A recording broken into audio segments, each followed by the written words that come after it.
Welcome everybody. My name is Katie Wargrave, and it's a real joy to introduce you to this evening's panelists for a debate where Lucy Kellaway, who co-founded Now Teach with me some years ago, is going to ask us whether or not we need older teachers. And the panelists will debate this topic where I suspect there's a risk that we end up agreeing with one another, but let's see if we can make some good quarrels. As you probably know, and we have a lovely mix of people. I know we have some Now Teachers, we have some people interested in becoming a Now Teacher, and some people in teaching already or in ITT. Now Teach is all about bringing older career changers into teaching. And what I would like to do is to hand over very shortly to Sian Griffiths, who has kindly agreed to host this evening for us, which I know is going to be a really exciting evening. Sian is the Education and Families editor at the Sunday Times. She's a seasoned education reporter, a regular commentator on TV and radio. And she's written a book on the importance of sleep for education, work and well-being. And her Sunday Times bio says that she's a wild swimmer who loves chilly waters off the Welsh coast. So welcome, Sian. And we also have Dan Morrow, who is currently the CEO of Dartmoor Academy Trust. Dan was the first in his family to go to university, and before becoming a teacher, worked in film production, including Harry Potter and the Prisoner of Azkaban and the Pirates of the Caribbean. And he decided to change career, and I don't quite know how he did this, because despite the fact he'd done all those other things, I think, Dan, if my math serves me right, you must have more or less been a head teacher by 30 and a MAT CEO by 40, which is faintly terrifying. If I'm broadly right. He moved to the Southwest and became CEO of Dartmoor Academy Trust in 2021. Lucy, as many of you know, was FT columnist for about 450 years before retraining as a teacher, and is currently teaching in East London, though just moved to the north, so we'll be presumably at some point moving schools. The reason for this debate really is to speak to our mission about what it is that people with experience, skills, networks can bring to schools, and how changing career can potentially make a difference to your life too. First question almost everyone asks when they get in touch with Now Teachers: am I too old to do it? We always say no. We've had people in their 70s do it. I'm longing for an octogenarian. We haven't had one yet. So we wanted Lucy, Dan and Sian to unpick the pros and cons of becoming a teacher at an older age, what older teachers offer their students. And by older, we're talking, let's say 60s up to 70s, but also celebrating, of course, the thousands and thousands of great 20-somethings who train too. So I should say, for the sake of our recruitment purposes, if you're thinking of changing career, I hope tonight gives you some insight into what teaching is like. It's challenging, but it is the best profession. Sian, over to you. Oh, thanks a lot, Kate. It's really nice to be here, actually, because I'm fascinated by this whole idea that, we can have older teachers in the classroom, and along with that goes things like flexible working and all sorts of exciting things. And, it's something that I've considered in the past personally, and I'm rather excited that it's an option that's open to people, and that whole chance of having a whole new exciting life and a whole new exciting career. So it's really great to be chairing this today. I think if we could start, I think we're going to start with a poll question, which I think if it's going to come up on the screen, yeah, great. So the opening poll, if you want to answer this, the question is, even if you're not considering it now, what would be your personal cutoff age for retraining as a teacher? Answers 40 to 75 in these 5-year increments, and then we can reveal the results of the poll at the end of the session. So yeah, great. Hopefully you can all see the poll up on your screen, which would be great if you can answer that. I don't know how long it's staying up there for, but I think while you're doing that, we'll move on, and we'll actually start and open the debate. So, do schools need older teachers? That's the headline question. And if I could start by asking Lucy to kick us off with her response on that. Okay, so here's a little hint. I'm that wee bit older myself, and Katie and I co-founded an organization to recruit older teachers. So none of you will be terribly surprised to hear that I think the answer is a resounding, walloping yes. Yes, schools do need older teachers. In fact, I thought that was so self-evidently true when we co-founded it. I've just looked back at the first piece I wrote in the FT about it, that it was obvious that bringing experience into schools was a brilliant idea. Actually, everything I thought back then 5 years ago turned out to be kind of wrong. And this one, though right in the headline, I think has turned out to be a little bit different. So I had thought, very, very arrogant, typical newspaper columnist, that we, the oldies, the experienced, brilliant oldies that we were, could kind of, even though I didn't admit it secretly, I still did think that we could waltz into schools and we'd have to shut up and be a bit humble for a bit, but then we'd have all that experience that would help schools run better. We'd just bring our experience into the classroom and the pupils would benefit instantly and enormously. Actually, that's kind of true, but it's kind of not true as well. The bit that's not true is that, first of all, whatever age you are, what you have to do, first and foremost, and most crucially, is learn to teach. And that is kind of age independent. And so the experience stuff, I still think is absolutely vital, but kind of comes second. So it doesn't happen instantly. First of all, even more, you've just got to keep your trap shut. So that's number one, you've got to learn to teach. Number two, schools are very weird places, very weird places. They're also quite hierarchical places. So some of the corporate experience that I thought could be instantly used in schools maybe can't quite as instantly as I had thought. But so I was slightly wrong on that. But equally, what I found now, so I'm in my 5th year of teaching. Sometimes I still feel a novice. Other times I think, oh, completely cracked this. But again, I think that's probably teaching for you. But I have found that what our experience brings helps in 3 ways. The first way is the way that I hoped, and that is it's interesting and enriching to the students.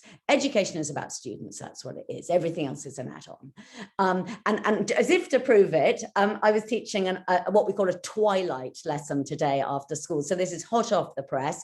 At 5 o'clock as my lesson ended, I asked my year 12s, I told them what I was debating on tonight. And I said, do you think it would be really boring if all your teachers were under 40? Now, it was what we call a leading question, because they can see I'm not under 40, but with a breath, they replied, yes, it would be so boring, miss. And I said, why is that? And they said, oh, it's so great because you know so much that's not about schools and teaching. And that is true. And so when they were locked down, I could say that I missed school too. My school was compulsorily closed, and that was because of the miners' strike, because there wasn't enough energy. We did our homework by candlelight. That's not going to help them pass their GCSEs, but all that rich stuff is really interesting. So I think we can help broaden them in the sort of career that they've been into, because we've done those careers ourselves.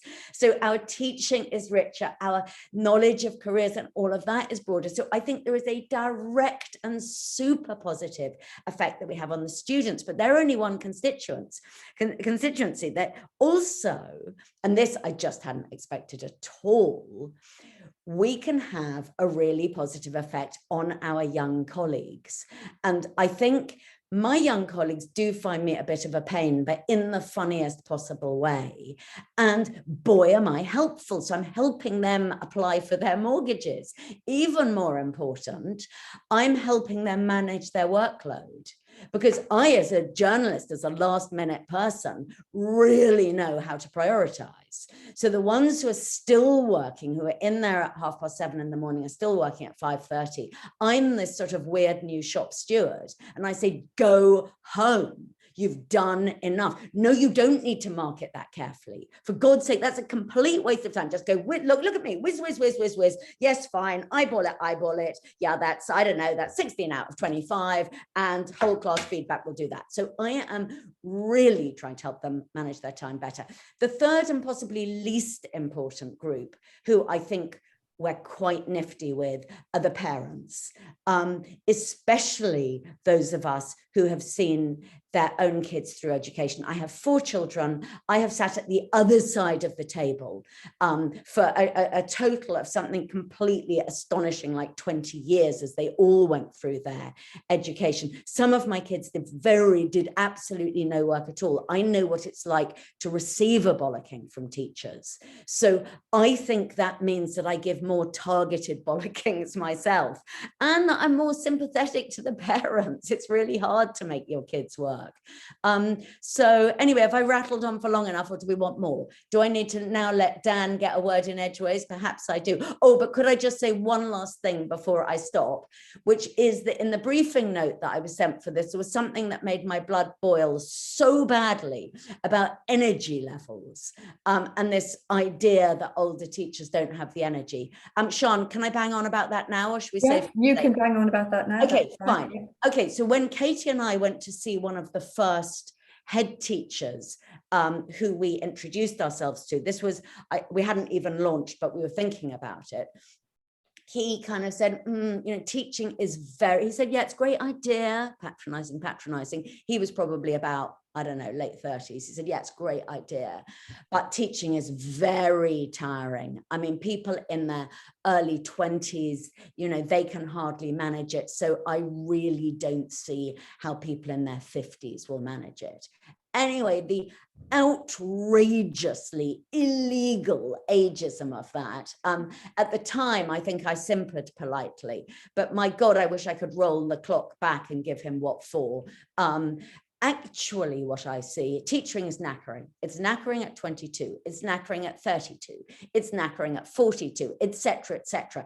I am 62 and I am finding it knackering. But if I look around, I don't think I'm finding it more knackering than the younger teachers. I'll tell you who finds it really knackering, and that's the teachers who are young enough to have babies of their own and who are being woken through the night by their own children and expected to teach a full day. Those are the ones who find it really, really, really knackering. Us lot, well, we're not out clubbing all night either. So I think there are lots of reasons why we can possibly manage the exhaustion even better than the younger ones. Okay, so that's it. I'm longing to say more, but I'll shut up for now. I'm longing to hear what Dan's got to say. Can I just ask one thing though, Lucy? Yes. So can you just say, I mean, you're working now in Mulberry School. Can you say a little bit about your job, and also, are you full-time or part-time? That picks up on that point about being knackered. Yes. Okay. So it does, absolutely. You're quite right, Sian. So let's take the second, the more challenging bit first. Look, I am a part-time teacher. The reason that I'm part-time, though, is not because I think the profession is unsustainable full-time. I have a young daughter. Well, she's not so young now, she's 31, and she was a Teach Firster. She said, Mum, it is your duty to prove this job is sustainable. You owe it to yourself, you owe it to now teachers, you owe it to the whole profession. So if you have done a 10-hour day, you must stop immediately. So that comes from my daughter. You must never take work home. Do not take her work home. If you have done 10 full intense hours at school, you mustn't work more than that, because that is unsustainable. So I absolutely follow my daughter in all things, and I am sticking to that. The reason that I'm teaching part-time is that I have got other things like lots of Now Teachers to do. And so I am involved with Now Teach very much. It's my baby. I love it. And I'm still writing a bit for the FT and elsewhere. So that is why I'm teaching part-time. But there's no question that teaching part-time obviously makes it a lot less tiring, obviously, because my other 2 days are a complete doddle. Whatever I'm doing, it's a doddle by comparison to my days in the classroom. As to what I do, I did teach at Mossbourne, which are the strictest schools pretty much in the country, where the person who was in trouble generally was not the students, because they didn't dare, it was me. I kept inadvertently breaking school rules. I now teach at Mulberry School for Girls in Tower Hamlets. That it's an interesting school. I've gone from a very diverse school to a school which must be one of the least diverse in the country, I think, in that, well, obviously it's girls, but it's something like 98% Bangladeshi. So it's very, very monocultural. There are lots and lots of social problems, very high pupil premium. It's an absolutely fascinating school to teach in, because my goodness, my eyes are opening all the time to a culture that could not be more different to mine. And I'm so enjoying making my way in that and learning about it. That's great. Thanks. Thank you, Lucy. Dan, so over to you. Do schools need older teachers? What do you think? Thank you, Sian, and very interesting, Lucy. I agree with a lot of what you've said, and I think the reason I agree for it is twofold. Firstly, the fact we're actually even asking this question says a lot about the sector of a profession and the mindsets around it. And ultimately, we're asking this question because we're dealing with failure, and we're dealing with a failure to recruit people into our profession who are aged 50 and above. But more than that, more recently, we're seeing a large exit of teachers who are in their 40s and 50s, not for retirement, but for other reasons. Mary Bousted, in her new book, actually brings to attention the fact that 10% of 51 to 59-year-olds left teaching without going to retirement, but simply left the profession. Up against that, we've also got an increasing trend in our society. We're living longer, we're working, patterns are increasingly changing, and the world as it was is no longer how it is. The mindsets around it, though, haven't really caught up. Britain is, and England in particular, is an outlier. The average age of teachers in England compared to our OECD average is now more than 6 years different and younger. And there is therefore something that has to be perhaps around English exceptionalism explained around that. Now, why is it an issue? It's an issue for a number of reasons Lucy's already drawn upon. But in my experience of leading quite a large organization, we've got close to 1,000 staff. It's been this, when our older, and I say older and more experienced, but they're not, obviously they can be mutually exclusive, but when older staff leave, they take an institutional memory with them, which is huge and vital and incredibly important as a reservoir of wisdom. And as Lucy says, often the ability to be supported as younger beginner teachers by older, more experienced staff, and by experience I mean in terms of profession and life experience, is huge and vital. There's also something that in almost every other profession, those who have worked for a considerable amount of time or have the age about them are seen as almost, you know, the masters of the craft and those to look to. Whereas in teaching, there's this idea it leads to some kind of obsolescence because it's no longer as relevant, which again, there's an oddity around that. There's lots of research that suggests that people who are older are much better at managing both stress and resilience. And believe me, that is something I saw firsthand during the pandemic when we were at the real sharp end. It tended to be our older staff who were, I can come in, I will be fine. I'm sleeping in the shed because my husband has diabetes, so I don't want to put him at risk. But there was an absolute commitment and passion. And there's this manufactured problem of expensive older teachers, because older and experienced teachers tend to be threshold. But actually, that's again trying to deal with the cause and not the symptom. And the symptom is an underfunded sector. And what we can't do, therefore, is embrace this race to the bottom where we sub-optimize our provision by just churning new recruits in front of children who do not have the depth of experience, knowledge, or skills in which to perform. On the converse side, however, as alluded to in the introduction, I became a head teacher in my 20s as a career changer, but only briefly as an accountant. Me and accountancy really didn't see eye to eye. I did enjoy the film industry, but it wasn't really suiting to my overall temperament. But there is reverse ageism in schools as well, because you know, to become a head teacher in your late 20s, you get sometimes from older and experienced staff at the time that kind of, well, what do you know? You're a shiny suit SLT, etc., etc., etc. And I think there is in education more than the corporate sector, when I worked within it, this oppositionalism between different ages. And I think it goes to Lucy's point around hierarchy, because there are different hierarchies that exist in schools. There's a hierarchy around age, there's a hierarchy around experience of teaching. There's all sorts of odd mini parochial hierarchies that exist, but it does mean that often criticism is a two-way street when it comes to age. And I think therefore it's actually about stepping back from many of those labels around a protected characteristic and looking at the actual impact of the person and taking this to individual levels rather than being overly specific around characteristics, because we wouldn't suggest many other protected characteristics lead to any specific outcome, and to do so would be stereotypical and generalizing, and yet we find we're able to do that far more with age, and that in itself is quite interesting. I think what we need to do going forward is three things really.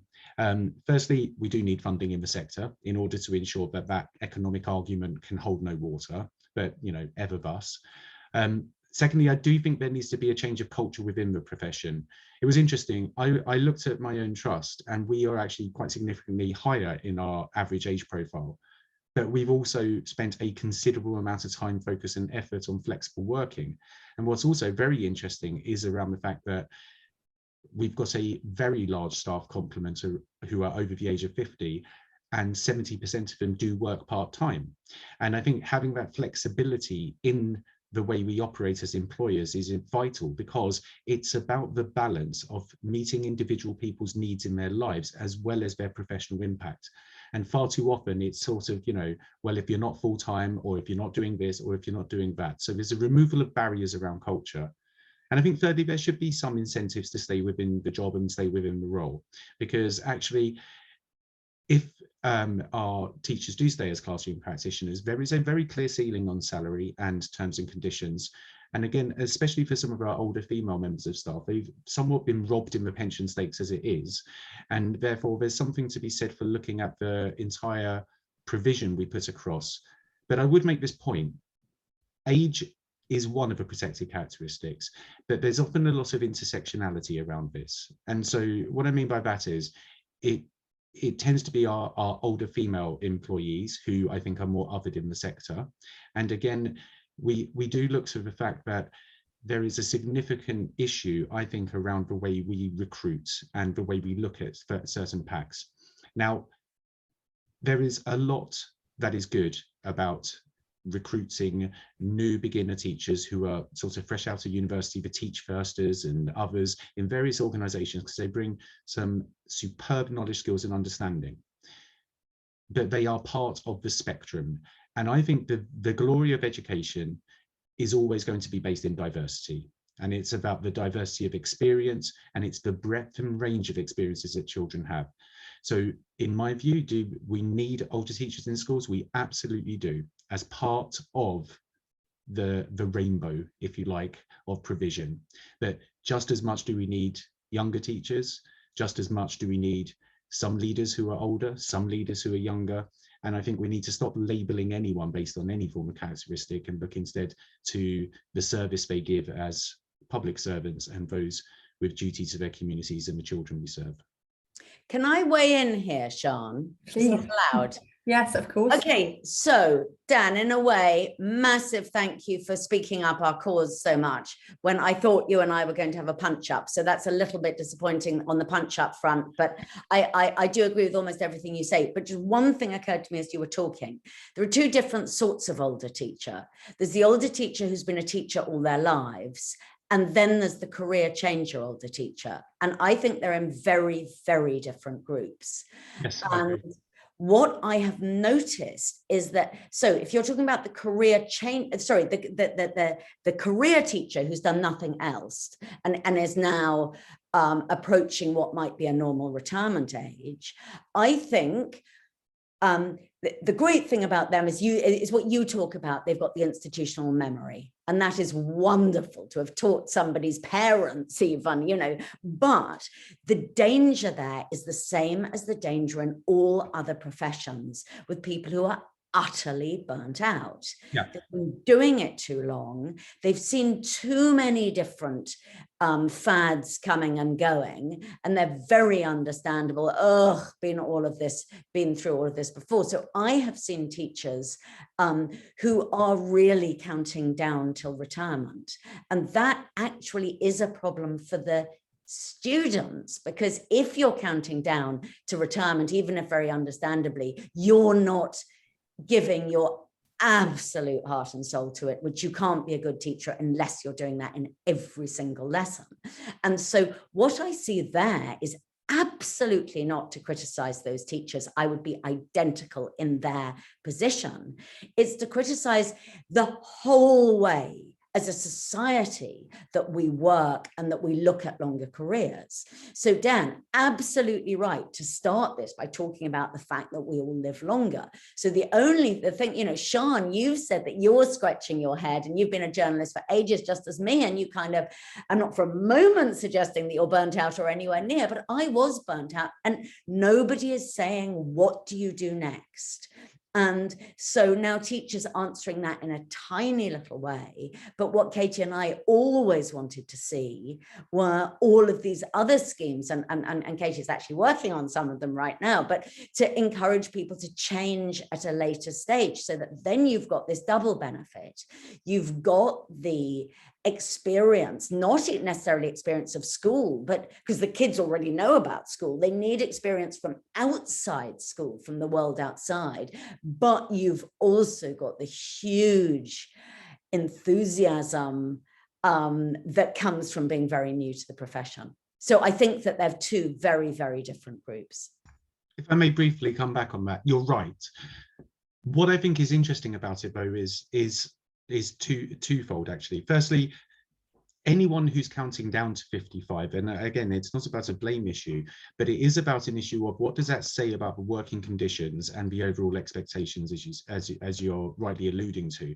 But also, sort of, in many professions, I think the more experienced tend to also be, to use your phrase from earlier, sort of shop stewardy in the, oh no, why? And there has been an overall erosion of rights, and there's been an erosion of the right to have a balance and work life. And much as it's discussed, it's often not enacted. And I think actually, in some ways, those voices are really important, because being a young head, I mean, I'm not young now, but I was young once, and you know, relatively young when I first became a chief executive. It was those experienced staff who did that. Well, I've seen this before, and helped me to understand why it didn't work. And we talked through why the first time this fad or whatever came through, well, what was good about it, what wasn't, and actually having that sounding board of those who've lived it, breathed it, seen it, got the t-shirt, made my leadership much better. And I think sometimes it's also, you know, it depends how you treat the naysayers, if you like. You can pigeonhole them, you can box them, and you can say, oh, they're being a pain, or you can say, actually, that may be true, but if we listen to what they're saying and we respect the experience behind it, then how can we take that to a position that actually becomes positive for whatever decisions we're making now? And I think there, the key is genuinely listening, because many staff in that position don't feel valued, don't feel heard, don't feel seen, and no longer feel relevant because they're treated as if they're not. And I think that's important. The second thing, to address your point about career changes, there's been so much hype and discussion in the last few years around, you know, the Gen Zs being people who will change careers every couple of years and have multiple careers across their age, etc., etc. Well, why limit that to Gen Z? Is that not an entitlement we should be looking at for all generations and all aspects of age? Because actually, you know, a career is an opportunity, not a sentence. It isn't something that should be served because you feel there's a length of time or a space around it. My view on all of it, and I did change career because frankly I wasn't enjoying it, and even the film industry I wasn't enjoying who I was becoming within it. And so we've all got choices and changes, and I think increasingly that's flexibility and agility to work is going to be something that every generation at every age should not just expect, but actually should learn to cherish as an entitlement within society. Thanks, Dan. I mean, that's interesting, isn't it? Because that sort of would suggest that teachers who've been teachers for a long time and are coming up to retirement, and I was interested that you said 55 was the retirement age, because I think like it's more like 66 in most professions now.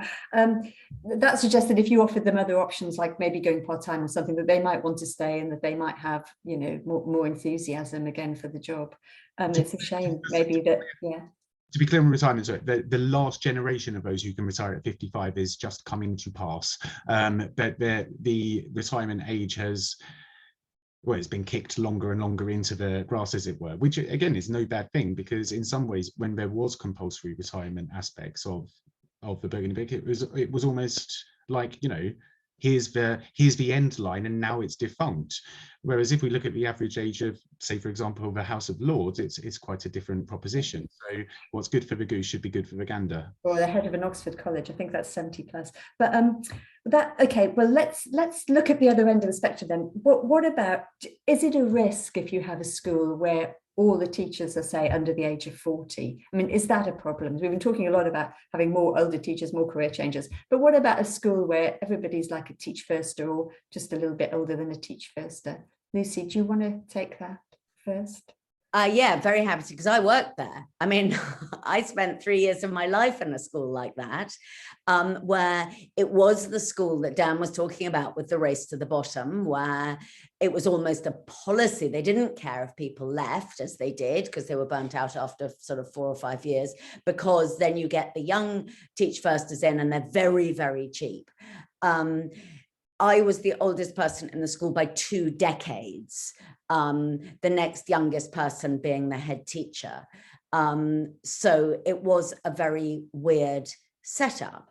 Now, could I put my hand on my heart and say those children were really disadvantaged because their teachers were too young? Alas, I'd love to say that, but no, I can't say that. It's always more complicated than that. This was one of the most successful schools in the country. If by success, if you measure that success in terms of absolutely amazing exam results. And how they achieved that was by making education into a system, and very hierarchical, and the teachers follow rules. And the system in some ways was simple and beautiful. The system was that there were no excuses. No excuses for anybody, no excuses for students, no excuses for teachers. The expectations were sky high. If you have the experience of teaching there and then you teach in other schools, part of me regrets the school that I've left because of those expectations, because of that academic focus. There was something very precious there. But within the context of that system, it worked brilliantly. And that's because the concept of education was very, very narrow. It was really so exam focused. And I don't even want to debate whether that's right or not. I'm just saying, if your approach is that narrow and you have brilliant systems and you hire very, very good younger teachers, you can get all of your students through their exams brilliantly, and you can deliver something of great value. And if that, and you know, sort of marvelous social mobility, all of that. But if what you want to do is slightly wider, slightly broader, slightly more about making connections with the world, slightly more about sort of, you know, developing the whole child, you are miles better off, in my view, by the sort of thing that Dan was talking about, which is, you know, it's got to be diversity. Life is diverse. So if your schools aren't diverse, you aren't equipping your students as well as you could be more generally. Dan, do you want to pick up on that?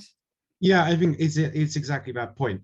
I've led a school which was primarily under 40 when I first became a head, because I think, again, there's a potential danger of ego around this. As a younger head, where I was a bit looked down on by some older colleagues, you then start to almost want to be the older one, which changes some of your recruitment and retention. But actually also there was a lot of budget factors around the cheaper supply of staff, as you say, Lucy, and what you do. But the overall point is that no monoculture within education works. And the reason it doesn't, well, within a concept of education which sees it as the experience of children in becoming active, resilient citizens who can participate in a democratic overall society which understands and values difference.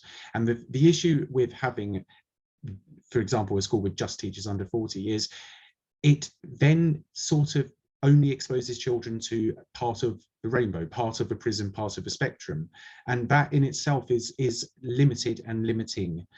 And I actually think that it's potentially more dangerous than it was when I grew up, because society now, young people tend to be a bit more distant from their grandparents in terms of geography and time, whereas where I grew up, it was very much, you know, your grandparents lived around the corner and you spent a lot of time, so there was much more intergenerational connectivity. And I think for this generation in particular, where actually their grandparents tend to be working longer, tend to not have the same time available, and tend to not always live quite so locally, if we were to have schools where the vast majority of the staff or all of the staff are under 40, I'm not convinced that children would have any reach or connection intergenerationally in a way that traditionally has been the case. And I think that would be very dangerous for both the cohesion and compassion of our society overall. That's interesting. That's a bit like sometimes in primary schools, people say there aren't enough male role model, not enough male teachers. The idea that you need actually like kind of grandparent age teachers as well. That's interesting. Okay, I wonder if we can like move on to some quick fire questions. So again, Lucy, if I start with you, in your early days as a teacher, what was your baddest assumption about young people?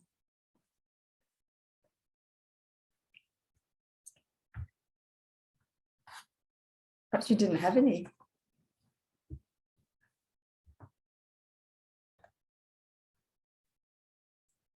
Lucy, you're on mute.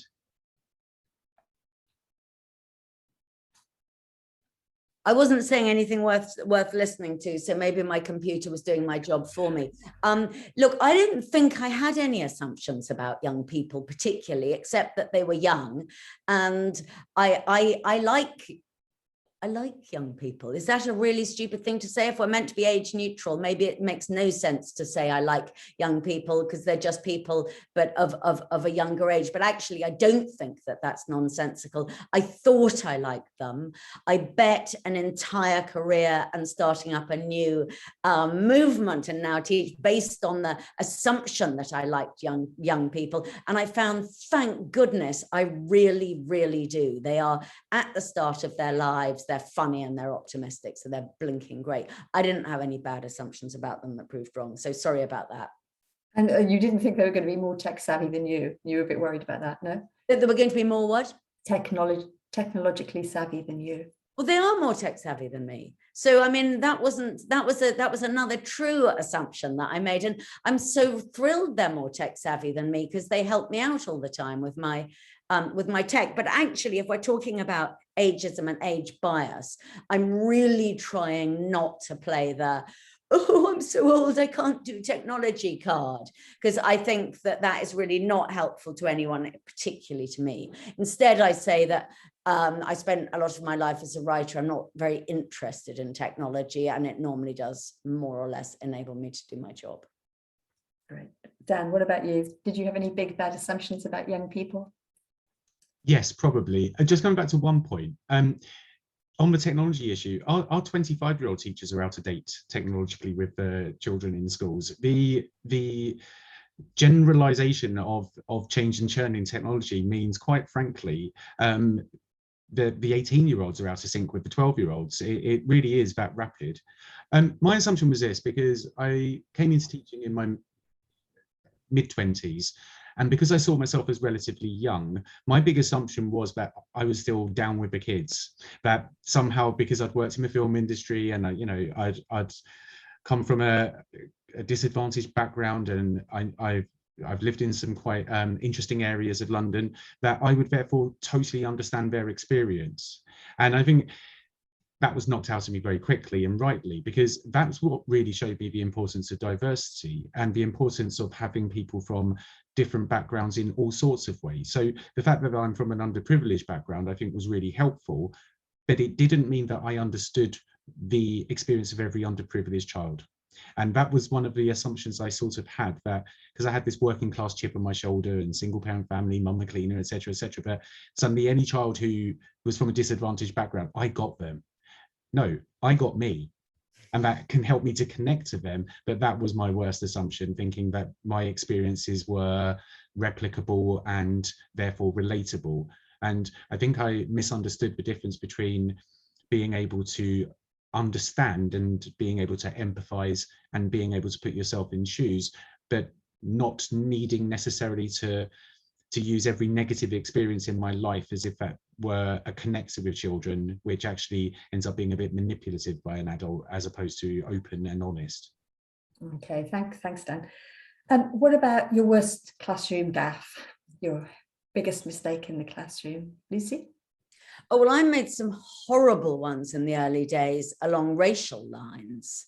And so I, unlike Dan, was born posh pretty much. I've had a very posh life. And so the people who I was educated with and who I worked with were predominantly exactly like me, and in particular, overwhelmingly white. So a combination of white, posh, and quite old meant that a lot of my language was really inappropriate. And I remember early on, I was teaching a business studies class and showing them some company who had some new sort of social initiative. And I said, this company is longing to prove that they're whiter than white.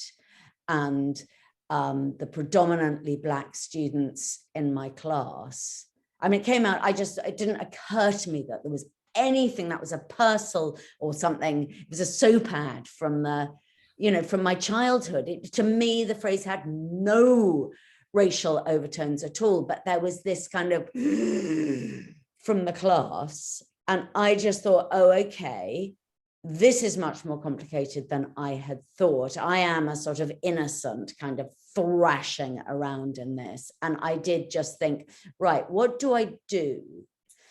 Do I stop the class and say, right, I see that some of you have responded negatively to that phrase. Let me explain to you what it means to me. If you think, and then I thought, no, Pandora's box, don't open it, plow straight on, which was what I did. I don't know if that was the right thing to do or not, but what I learned from that is that some of the language that I have used in the past is not appropriate. I need to be much more sensitive to, I just need to be careful about what I say, really. It's just, I'm sensitive and careful. Neither of those things come naturally to me, but I'm blinking while trying. Okay, great, thanks. Dan, what about you? Your worst classroom gaffe? I think probably two. I mean, the worst gaffe when I first started was telling the kids that I'd worked in the film industry, because the two things, they looked all the credits up, which was just irksome because it meant every single lesson got derailed by a question about Johnny Depp. Or after that, it sort of became one of those, like I was trying to be impressive and it was just base, and the children were too excited about it. And the reason it was a gaffe, I still remember this because I taught in a really challenging school in Croydon that had not a great reputation. And one of the year 9 children at the time turned around and said, but if you had such an amazing job, why on earth would you come here? And it set up the reason it was a gaffe is because suddenly it was like the children and more generally thought I was better than them. And actually I was trying to do the opposite. The second gaffe actually would be, again, when I very first started and was doing the beginner teacher work, being too loose with my language as well, and not understanding, even, when I was in my 20s, that language and the lexicon of language changes very, very quickly. And what you can't do is become chameleonic. And my mistake in gaffe was I took on too much of the children's slang, almost again in a way of both identifying and changing my own schema around it, but in a way that wasn't very authentic to who I was. And I still remember a kid at year 11 just turning around and say, "Sir, you don't have to sound like one of us. We like you." And it was just so cringy, embarrassing, also quite sweet, but I did just think, oh my goodness, I've sort of gone into Ali G territory at one point. I won't ask you what the slang was that you were detailing in the playground, but it wasn't good. It wasn't too bad. Okay. Okay. Morning Kickstarter: coffee or Monster energy drink, Lucy? Coffee, obviously. And which blend? Oh, I don't know. Whatever's in Sainsbury's, don't care. I make it myself before. I do not pick up anything on that. I get up, I have breakfast, I have coffee, then I cycle into work. Okay. Dan, what about you? Coffee or Monster energy drink or tea? Strong coffee, lots of it, and exactly about the blend would be whatever's 2 for 1 in Sainsbury's that week. Okay. Okay, Lucy, most memorable mistake when you were training to be a teacher? I think my most memorable mistake was just wildly underestimating how difficult teaching is. So in my first lesson, I mean, I just remember it. I still feel really appalling when I think about it. My mentor did a list of my EBIs, my even better ifs, that had 28 points on it. And on my what went wells had only 1. Which was I had good presence. And that was really, really bad. But the overarching mistake there was thinking that because I could communicate, because I was competent, because my mum was a brilliant teacher, my daughter a brilliant teacher, that I would be able to be brilliant myself and brilliant myself quite quickly. It's much, much harder than that. Dan, what about you? Most memorable mistake in training? So it's interesting we're talking about age in a way, because although I started in my mid-20s, my mentor was younger than I was. And it's almost as Lucy said, I'd been quite senior in film and in accountancy. I'd run a team of over 50 people before I came into education. And then suddenly I've got someone who's younger than me, been in education for 3 years, who's sitting me down telling me everything that I'm getting wrong, lots of EBIs, etc. And I didn't react with humility. And I was wrong, but I was vociferously wrong, and had a real moment of, who do you think you're talking to type thing. And it was exactly Lucy's point, which was that I've always been successful up till now. So surely coming into this, but I'm going to be great. What do you mean I'm not? The problem must be you, clearly. So it was a complete lack of humility and maturity on my part, and far too much ego in the space around who I was at the time. Yeah, and can I just ram that home as a point of how marvelous age and experience are, so that what I had learned, my ego probably just as large and maybe miles larger, but my God, I'd learned my office politics by then. So I had learned this horrible cow who came and observed me in one lesson, and sort of very patronizingly told me that one of the things that I was doing wrong was I was making the children too excited in maths by being excited myself. And I just thought, I so fundamentally disagree with you, you boring old cow, young cow. What I actually did was say, okay, thank you very much for the feedback. Okay, so what you're saying, and then did that really awful sort of repeat it back to her. So what you're saying is that I'm sounding too excited and that's making the children too excited. Thank you so much. That's really, really helpful. All the time laughing inside, thinking that my experience has got me to this point. So she then thought, oh, you know, Lucy Kellaway, because she really learned, she's going to get a lot better. And I was secretly thinking that. Oh, outrageous. Okay, notepad or iPad, Lucy? Obviously. Look, I'm writing notes as Dan talks. That's an age thing. It's got to be an age thing, hasn't it? Dan's doing it as well. Okay, cool. In fact, so am I. Lucy, who's been your Sherpa or Yoda as a teacher? I'm slightly racing through because I'm quite conscious. Oh, okay, sorry, I've been talking too long. My daughter. Your daughter, okay. My daughter, yeah, so we're in this funny reversal thing where I ring her up going, oh God, my year 10s were terrible today. She says, don't worry, Mum, year 10s were always hard. So, and a little bit about your daughter, where does she teach? What does she teach? Yeah, so she is head of history at a big academy group in London. She's done all sorts of things.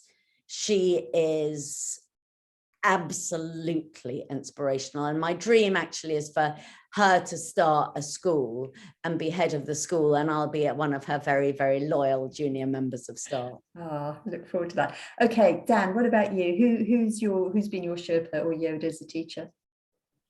It was the head teacher I had when I was at primary school. We'd moved around quite a lot, and my parents had divorced, and it was all a bit tricky. And I remember he bought me a set of books for Christmas because he said my head was always in a book, and he knew Mum didn't have much money.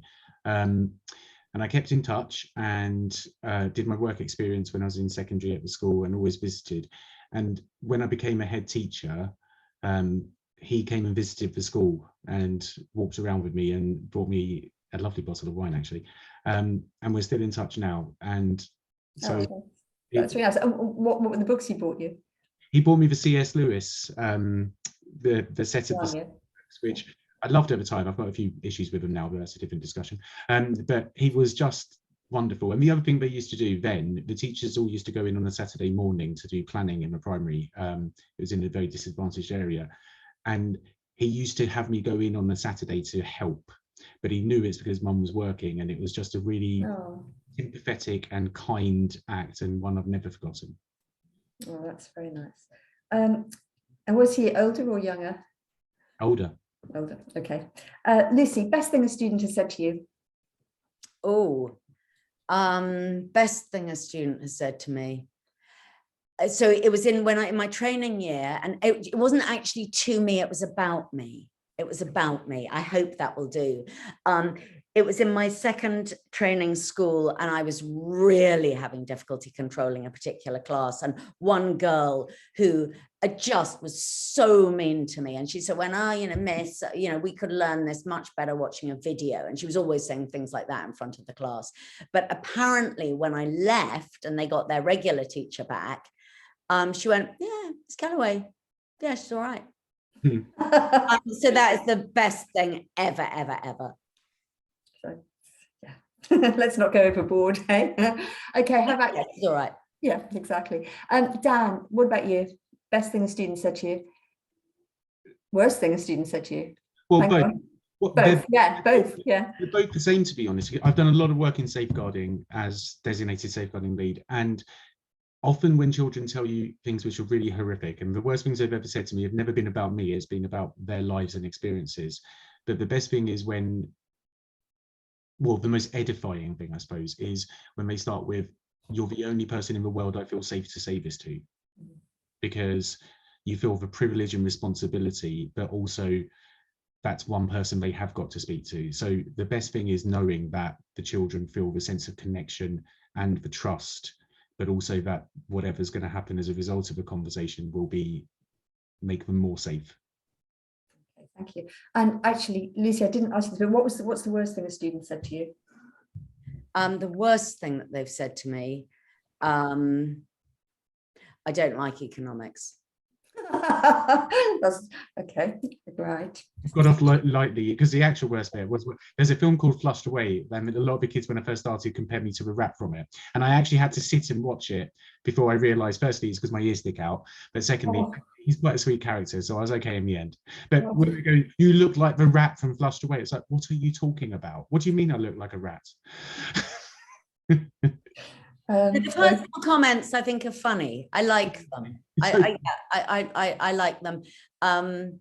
Yeah, so that one of my less able year 7 maths students thought, I asked them to do a calculation that would arrive at my correct age, so and so is such and such an age, and I'm 5 times as old as they are. I think, yes, so therefore how old am I? And then one of them sort of skipped all the calculations and just went 85. But I think all of that's funny. But when they sort of just say, when you've been desperately trying to interest them in economics for a year and they go, Miss, I don't like economics, that's a really bad thing for a student to say, because that means you have failed. You've really, really failed. Okay. And if we could move on, because we've had a couple of questions in. I'm going to go to the second question first, because I think it's a question that a lot of people are going to be interested in who are maybe thinking about changing career. So James Lee has asked, how old how old can a teacher work until? When do they have to retire? Assuming that they are physically and mentally capable and willing to carry on. Is age 67 the limit? Can a teacher work into their 70s or even 80s? And I think that is something that, especially if you're thinking of retraining at the age of 60 or something, you do think, well, how many more years am I allowed to do this for? Is it worth retraining? Dan, I think, do you want to take this first of all? Because I think you've got some understanding on this. From an employer point of view, it's a couple of things to say on this one. So the rules and regulations are the Burgundy Book, which is the set of terms and conditions we work to in education, and it's a national agreement effectively, does permit employers to retire a teacher at the end of a school term in the term that they turn 65. And it also allows for contracts of employment to be extended beyond by agreement. So it does put quite a lot of the cards on the employer's side. However, the Equalities Act has challenged those aspects of it, because actually the second part is now, well, sorry, one other thing to add to that is you can be forced to retire if your employer in their policies has set a retirement age. And therefore a retirement age set by an employer is a JRA, I think it is, which is a justified retirement, EGRA, JRA. So they do use that for requiring high level of fitness, etc. And so that can sometimes be used, for example, for PE teachers in secondary. More generally, though, you are able by agreement to continue, and we're seeing that more and more. So on my staff, I do have teaching staff who are over 70. And so there's no cliff on what you have to, fall off at 67 or any age indeed. It tends to be these days about the employer organisations and the policies that sit behind it. So your point, Sian, about those who are considering, one of the things to consider is really looking up who you're working for, what policies do they have in place, and are they actually therefore promoting a diverse and open approach to work? Okay, great, thank you. There's lots of chats coming in saying things like, I've got a 67-year-old working for me, she's more energetic than many 40-year-olds. Somebody's got an 82-year-old. Wow. It's an interesting question, Lucy. I don't know if you want to pick up on it, because if, say, you are, 68 and you want to carry on, or 67 and you want to carry on, and your employer says no, can you challenge your employer legally? Could you take that to an employment tribunal? Yeah, I think you can definitely take that to an employment tribunal, and maybe, let's see, and I may be the first person to do that, and so maybe other people have done it. I'm not aware of any cases. Are you, Dan, of teachers who have taken schools to employer? I think there are two, because the change following the Equalities Act, I think the law, the prevailing statute around this changed as a result of the Equalities Act, and so after 2011. It was no longer deemed automatically fair to retire at 65 in age. And I think there were two cases in 2015 and 2017, both successful, challenging retirement. And what they did, they challenged the policy of the organisation as being in itself not abiding by the Equalities Act. Yeah. Okay, yeah. Great. Very, very quickly, one more question. Melissa Schofield asks, after a successful management consultancy career, I have been homeschooling my own children and I've taught all subjects to them.